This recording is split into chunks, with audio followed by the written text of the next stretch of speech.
You're listening to a new episode of Popcorn Podcast with Lee and Tim, where we're covering off Ticket to Paradise as well as all the latest movie and trailer news.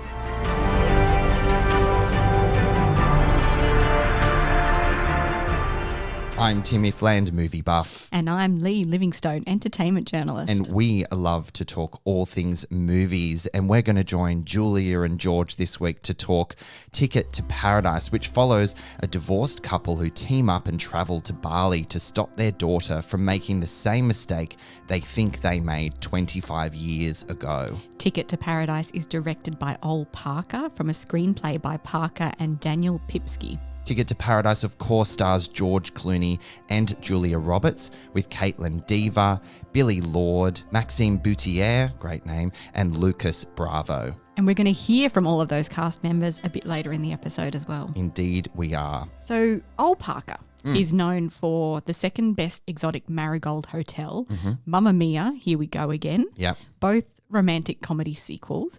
But I think this is him making the jump to his first big budget original. Yes. And how big is it when you've got George Clooney and Julia Roberts as your headliners? I mean, what a win for this director and the chemistry and all these sorts of things that we just know and love about George and Julia. You know, this is the first romantic comedy that George Clooney has done since the mid-90s. I think it's also the first romantic comedy that Julia Roberts has done in quite some time. Okay. Queen of rom-coms herself. Indeed. And isn't it great to have her back in this genre? Yeah, with him. They're so good together. Aren't they? We'll talk about that a bit later. Yeah.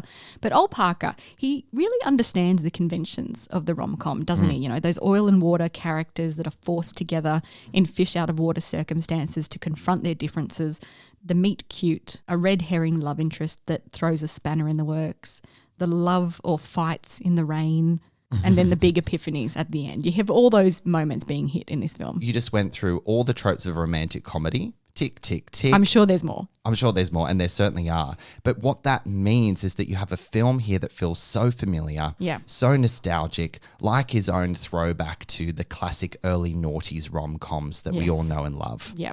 And it's so fun to see George and Julia as love interests, kind of love interests, but also it's even funner to see them picking at each other. Yes, and when you hear them on the press tour and everything, they just bicker at each other anyway. They've got this great back and forth rapport banter. Yeah, very good-natured as well. Really good-natured, a bit cheeky and fun, and so that manifests itself within these characters too. Of course, it's a little crueler than maybe Julia and George as friends on the outside, but it is that same tone and great chemistry that we see. Absolutely. And Ticket to Paradise overall is a sweet, easy to watch story, structured, as we said, in the usual rom-com way. I could see where the story was going from the very beginning. Aside from the stellar performances of the leads, which again we'll talk about later, there's no real tension in the story though. No. There isn't really high stakes. It's wrapped up in cotton. It is. They try to put obstacles or challenges in the characters' ways, but it's glossed over pretty quickly and inconsequentially. Yes, indeed. Look, is this film believable? No.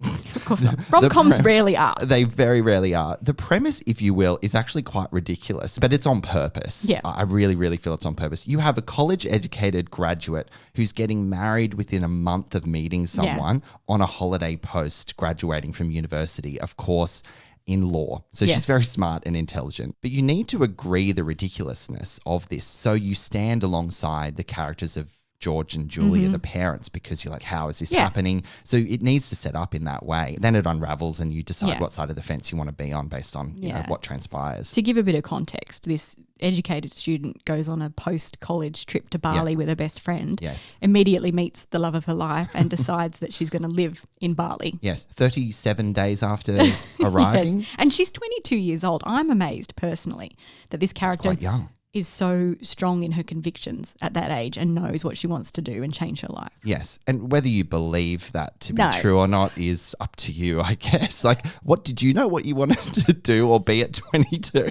Absolutely not. It changed from one week to the next.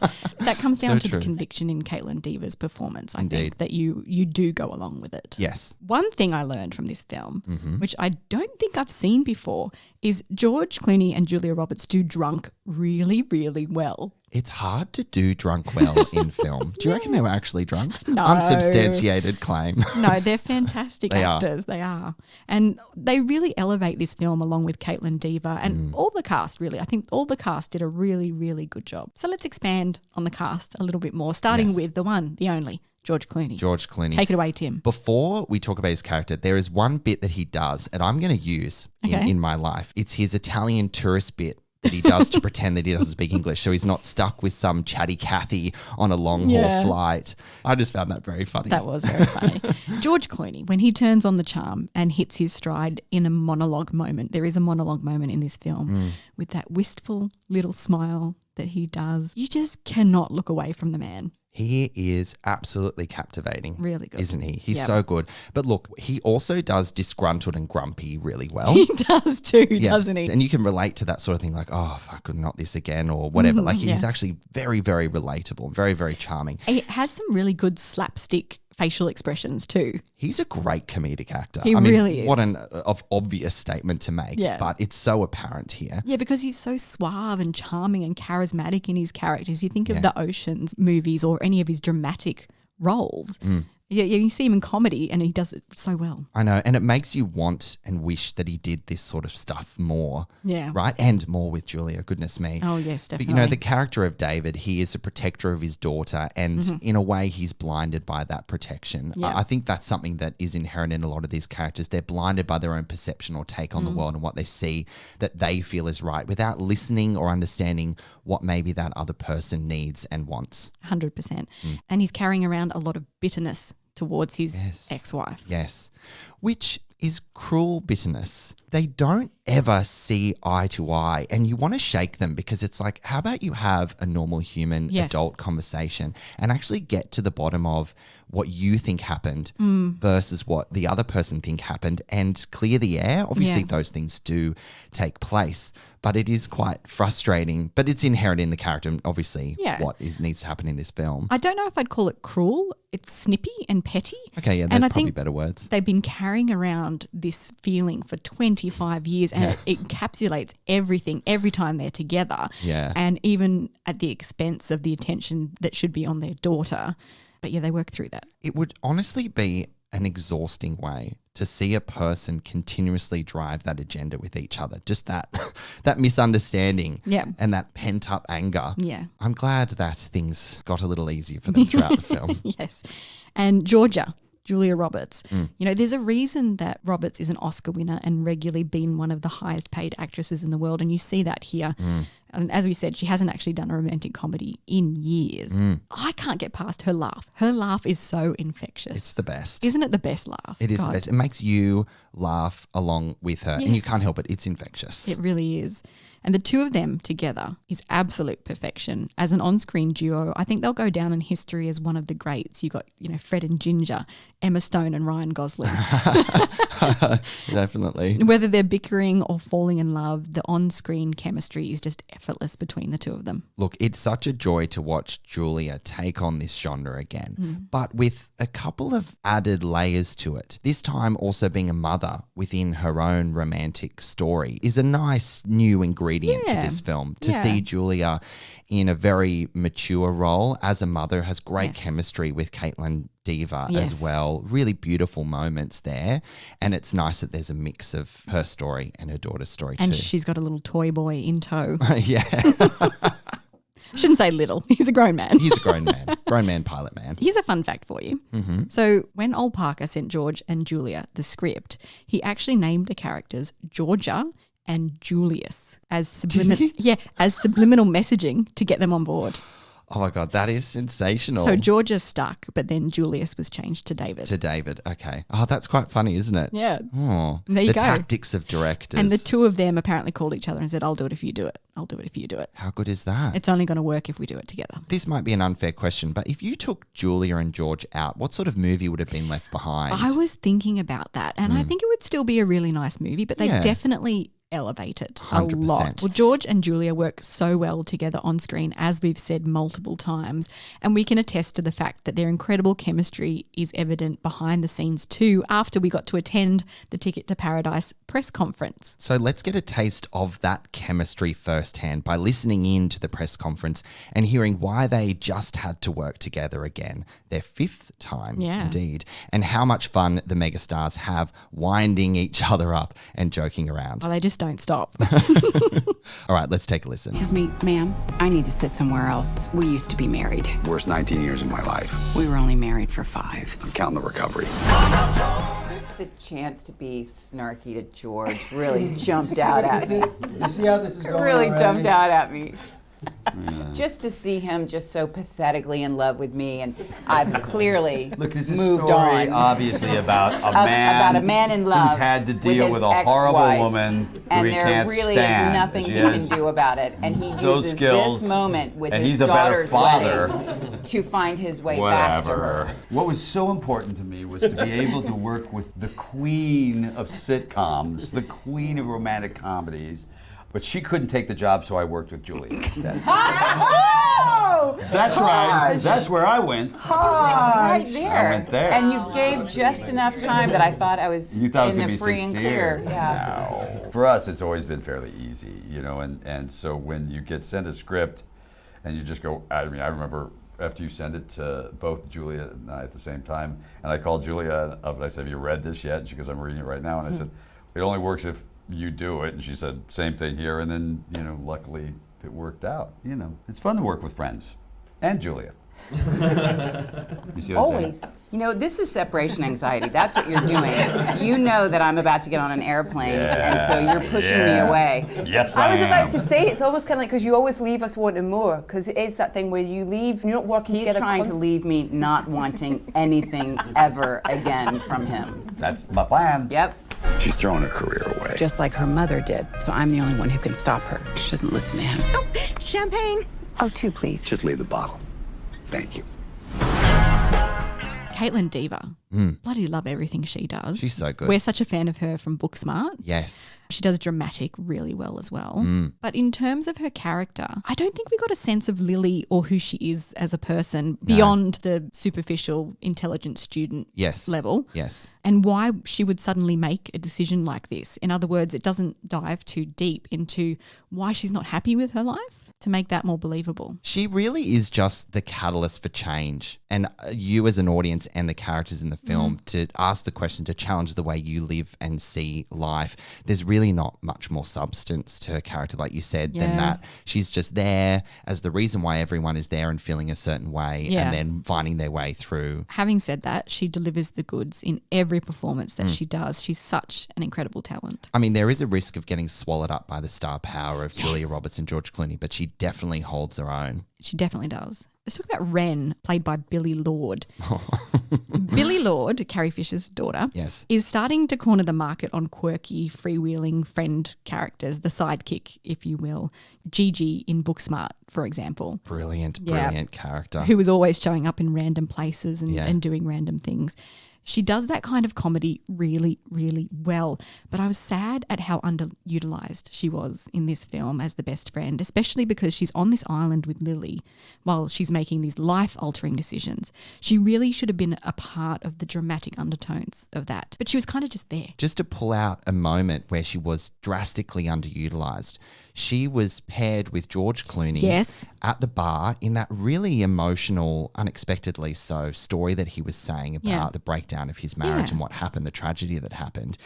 And all she did was nod and smirk and just listen. Yes. She didn't contribute anything, and I thought that was a mistake. I'm glad you pulled that out because I felt the exact same way. I thought she's just there to facilitate this monologue, which is a real shame because it really could have been a wonderful two-hander. And I wonder, so there's two questions. I wonder, what could have she brought as a character to that conversation to elevate it more and us to enjoy her character? Or should have it been a different character that was listening to him? Could it have been Lily's new betrothed? Yes. so that he would understand why they were doing the things they were doing. I mean, not to take Billie Lourd out of a scene, but it just felt weird that she was there because she didn't do anything in that scene. She was just listening like us. Yeah, exactly. Then we've got Lily's new fiance, G'day, played by Maxime Boutier. He is the dimpled-cheeked love interest of Lily. Yes. So enjoyable to watch, and again, holds his own against these megawatt stars. Right. And you know what I loved about his character most was that he was smart and he saw right through the ploys of the parents, because often in the romantic comedy genre, the new son-in-law or the love interest can be quite daft and dumb, but he wasn't. And so he played on the plight of the parents here quite nicely. He could see it from a mile away. And this guy, he is definitely one to watch. His charisma is fantastic. Couldn't agree more. But speaking of daft and dumb, Lucas Bravo's character, Paul, who is the toy boy of Julia Roberts' character, he's the blue-eyed love interest. He flies in and he's endearingly simple. Yes. And in love with Georgia. He is painfully in love with Julia, but wouldn't you be? Absolutely, but they didn't do a lot with his character either. He was just another random kooky, quirky character that you wanted more to be seen and to be done there. He was the red herring who was thrown into the mix just to shake things up a little bit. Yes, and another box-ticking exercise in the rom-com genre that we all know and love. With some of these lesser supporting characters up against George and Julia, do you think that's just a casualty of the fact that you're in a movie with these megawatt stars? Yeah, potentially. Yeah. But also, I think it's just the simplicity of the story and the plot that didn't allow other characters to be elevated much more than that. But of course, the added ingredients of George and Julia will play a part in that for sure. But that in no way comes down to the performances. I think everyone in this film nailed the performances. Yeah, they did. Including the Australian actress whose name escapes me right now, who was the lady on the plane. On the plane? She was so good. Who pops up again a bit later. She was at the screening that we went to. She was. Yeah. She was. She was a crowd favourite, that's for sure. Yeah. Speaking of Australia, this movie was filmed in the Whitsundays, gorgeous Whitsundays. Have you been to the Whitsundays? I have not, and I am dying to. Me too. It's so beautiful. Have you been? No. I just want to go, but it just looks so beautiful. Yeah. And watching films like this just makes me more and more jealous that I haven't been. But you know, when you're from Australia, this is just probably my thing, but you recognise Australia. It felt very Australian resort to me. Yes. You know, I still call Australia home. You know, I was going to ask you that question because due to the pandemic, this film was meant to be filming in Bali, but it filmed in Australia, like you said. Were you not then convinced that it looked and felt like Bali? Some moments, yes. Some moments but did. In the resort, I really felt Australia in the resort. Yes. But the filmmakers did take great care, because they had to film in Australia, in representing the beautiful Balinese culture and all these lovely little moments and the big family and the way they all came together and the wedding ceremony especially. It was all lovely It to was watch. really nice. And it's things about the Balinese culture that I'd never seen in film before or didn't really know about the customs and traditions. And I found that really enjoyable and a nice layer to this lovely film. Have you been to Bali? I have been to Bali quite a long time ago and it was glorious. Yeah. It was beautiful. Very touristy, I imagine, the place you went to. We stayed out of Kuta, which is where all the Bintang t-shirt wearing bogan Aussies go. Right. We were in the mountains a little bit. Okay. Yeah. I've never been, but it seems like a lovely place to visit. Indeed. I want to ask you a question. In the beach scene when they go to a temple, did they superimpose a Balinese temple on a Whitsundays beach? Is that what happened there? Yeah, I was looking at that, critiquing the CGI, but it was relatively convincing. Yeah. I mean, I don't think you'll find a Balinese temple on the cliffs of the Whitsundays. I was just in my head going, I wonder if they actually went to Bali for that bit or whether they've, built a structure on a Whitsundays beach or superimposed it. Yeah. Yeah, I think it's the latter. Okay. Definitely all the right. latter. Cool. Sorry to disappoint. Smoke and Mirrors a film. Yeah. What a shame. What a shame. It looks great. It looks very convincing. It did. Yeah. All of the cast had a really great time while they were filming on our beautiful shores here. So let's dive back into the press conference for a second and hear what it was like working down under with George and Julia. Did you make a pact to not murder each other until you murder me first? We are here for you, my love. Yes, we're in lockstep. Yes. Avengers all the time. Great Barrier Reef, Stinger suits. I've never looked better in my life than in a Stinger suit with just this little section of my face showing, and I would only do that with GB brief. Kaitlyn. I don't know. Actually, I should have worn that today too. But I mean, That would have been good. We all should have done We that. should have done a big stinger suit day. There's the still dolphin swimming past, yeah. which we're doing great. Yeah. Everything's huge there. Everything's trying to kill you. There's a little frog like that. They go, don't touch it, it'll kill you. Yeah, a seashell. No, that's actually something that will kill you. You had the world's smallest jellyfish. And Yes. they're like, you get in the water, they'll kill you. Yeah. Hold on, you all spent quite a bit of time in the water? Well, Wait, what? ticket to paradise. You know what I'm saying? Ticket to the hospital. Yeah. Tim Tams forever. It was one of the most incredible places I've ever been able to spend time in, and being there with my family was just, as the kids say, a core memory. I made my kid a little book of it because he won't remember because he's a year old, but I'm going to force him to remember because it was incredible, and I schlepped him on a plane there, and jet-lagged and teething and breastfeeding and quarantining. But it was one of the most incredible few months of my life. It was awesome. Mom, Dad, this is G'day. Almost was tu today. You learned that to make me look bad. You don't need my help there. Oh, what a treat to hear from the cast Yes. about their time in Australia. Well, I think that's about it. So, Lee, let's take it from here and wrap up our take on Ticket to Paradise. Okay, well, Ticket to Paradise is fun and easy entertainment elevated by George Clooney, Julia Roberts, and the awesome cast. Story-wise, it's run-of-the-mill rom-com and doesn't break any molds, but that's okay when the lead cast is just so enjoyable to watch. You'll have a great time. I'm giving Ticket to Paradise 3.5 popcorn kernels. Well, Ticket to Paradise is the feel-good film we all need. A cliched romantic story that doesn't and never tries to push the boundaries, but is nestled within the fondness of the familiar. Let Julia and George take you on an enjoyable ride as their undeniable chemistry carries the film to all the right places. Will you want to throw this one on again and one day call it a fave? No, but that's fine. A one and done, lighthearted, silly film if you just want to escape for a hot minute. I'm going to rate Ticket to Paradise 3 popcorn kernels. I gave it an extra half point for George and Julia. They deserve the extra half point, don't they? Ticket to Paradise is in Australian cinemas from September 15. So, Lee, let's jump into our news and trailer section for today's episode with the D23 Expo happening in Anaheim, California recently, and Disney's ultimate fan event provided all kinds of exciting reveals and trailer drops. We just have to cover off some of the biggest ones very briefly. Well, arguably the most exciting debut was the teaser for Disney's live-action remake of The Little Mermaid, starring Halle Bailey. It's going to be so hard not to say Halle Berry, Halle isn't Berry, it? yeah. Gosh. Halle Bailey as Ariel and Melissa McCarthy as Ursula the Sea Witch. How moving was this trailer? Gorgeous. Did you just feel all the feels? Yeah, 100%. Wow, her voice. Oh my God, I'm so excited to see more. Well, the footage gave us a glimpse of the world under the sea and Bailey gliding through the water and singing a couple of bars of Part of Your World. And The Little Mermaid is coming to Australian cinemas in May of next year. It really looked divine. And the CGI of the fish too. So beautiful. good. Are we going to see Sebastian the Crab in this one? Yes, yep, they're all back in.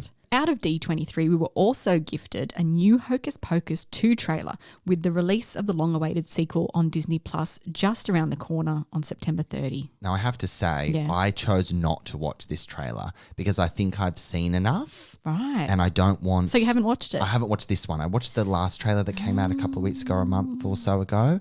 I just don't want to be spoiled anything. Okay. I'm satisfied. All right, well, let me give you a quick rundown. Okay, please. This time we got a good dose of the Sanderson sisters, played by Bette Midler, Sarah Jessica Parker and Kathy Najimy, and their return to Salem, as well as a look at Hannah Waddingham's character, who appears to be a fabulous witch who mentors the young sisters hundreds of years earlier. I can't wait to see her character. Hannah Waddingham is the queen. I have no idea who she is. She's gorgeous. She's from Ted Lasso. Okay, which I don't watch. She's a gorgeous, tall, statuesque of a woman. She's also a singer. I believe she was the Lady in the Lake.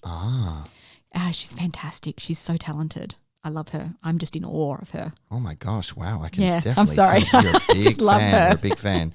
Well, the trailer that I did watch was for Disenchanted, which is a sequel to 2007's modern musical fairy tale starring Amy Adams as Princess Chazelle and Patrick Dempsey as her love interest, Robert. Well, this time it appears as though Giselle's happily ever after is threatened by none other than Chazelle herself, as she moves out of the city with her family and begins behaving a bit like a wicked stepmother. I thought that was really fun. This is going to be cool. Yeah. This is going to be fun. Well, Disenchanted is coming to Disney Plus on November 24 of this year, so not long to wait, friends. And if all that wasn't enough, we also got Inside Out 2, Mufasa and Peter Pan and Wendy officially announced, and the news that Winona Ryder and Dan Levy, I love him as well, He's the best. who are going to join the Haunted Mansion cast, which is based on the Disneyland attraction. And that film is hitting cinemas in March of next year. Okay, so I think you can know where I'm going here. I'm going to call out Mufasa. Right? Is it animated? Is it going to be animated? Yes, the same photorealistic. Oh, that kind of animation. Yes. Oh, no. Because I really, really didn't like The Lion King back in 2019. Because you're such a fan of the animated original. It's my first memory of seeing a film at the cinema. Yeah, so back it's, in 94. it's really close to your heart, and it just shattered your heart, didn't it? It really did. Oh, gosh, I don't even want to go there. I brought it up, but here we are. I know. Oh, well, we'll see what happens. Indeed. Okay, shall we do one more? Yes, all right. First footage from Ant-Man and the Wasp Quantumania was revealed to D23 audiences, showing Paul Rudd's Scott Lang forced to do a heist for Kang the Conqueror to get his daughter Cassie back. This one is expected to set up the events of the next Avengers film called The Kang Dynasty. There is so much focus on this film. I feel like it's going to be way bigger than anyone has anticipated, especially with the inclusion of Kang the Conqueror in there. And this next Ant-Man and the Wasp film is headed to the big screen in February of next year. So just around the corner. Just around the corner. In some really unexpected yet unsurprising news, we're getting another Elvis biopic, hot off the tails of the recent Baz Luhrmann extravaganza, Elvis, which starred Tom Hanks as Colonel Parker and Austin Butler as Elvis. Now, in this new project titled Priscilla, Sofia Coppola is attached as director and has adapted its screenplay based on the 1985 Priscilla Presley memoir titled Elvis and Me. Kaylee Spaney and Australian actor Jacob Elordi from Euphoria are set to play Priscilla and Elvis Presley respectively. Geez, you've got a big job on your hands after Baz Luhrmann's film. I mean, know. Austin Butler was incredible. Like, he will 100% be nominated for an Academy Award for that performance. You reckon? He will likely win it, I feel, and unless someone else blows our socks off in the next couple of months. There's talk of Hugh Jackman in The Sun. Oh, I'm not going to try and convince you against old mate Hugh. No. Yeah, that's right. His performance is meant to be phenomenal in that film. Yeah, huge weight on the shoulders of Jacob, indeed. And this is an obsession Hollywood have. We're very close to each other, the same sort of film and story releases. And I just don't understand why. Yeah, I don't know. Here we are again. We were also treated to the first trailer for Damien Chazelle's Babylon this week, and boy, oh boy, is it shaping up to be a visual treat. Chazelle has an incredible filmography behind him already, albeit a small one, with celebrated and Oscar-winning films like Whiplash, La La Land, and First Man. So Babylon is set in Hollywood during the transition from silent films to talkies, as they were called, and will focus on a mixture of historical and fictional characters. I think this is right up his alley, and I wonder if it's going to have a musical element to it. Well, the trailer had a lot of energy and music in it. Really indulgent, really debaucherous. Margot Robbie looks incredible in it. She does. Oh my gosh. She is electric in this trailer. Yeah, really, really exciting. Well, who else is in the film, Lee? We also got Brad Pitt, Jean Smart, Olivia Wilde, Samara Weaving, Tobey Maguire, countless others. What is it about the films and the giant casts these days? How are they paying for all these massive stars? Yeah, because this looks like an expensive movie with expensive talent. Yes. I just love it. I'm obsessed with it. Can't wait to see it. So the I Want to Dance with Somebody trailer was finally released this week too. The dramatization promises to be a joyous, emotional and heartbreaking celebration of the life and music of Whitney Houston, who is the greatest female R&B pop vocalist of all time, tracking her journey from obscurity to musical superstardom. I Want to Dance with Somebody stars Naomi Ackie as Whitney Houston and Stanley Tucci as music producing legend Clive Davis. How did this trailer make you feel? I love Whitney Houston. Yeah. I love her music. It made me feel very, very excited. Her music is so iconic. Is Naomi Ackie singing, or are they going to use some vocals of Whitney? You know what? I don't know. It sounded like it was her voice, but it's pretty damn close to the quality of Whitney Houston. Maybe they'll do what they did on Elvis and layer the two.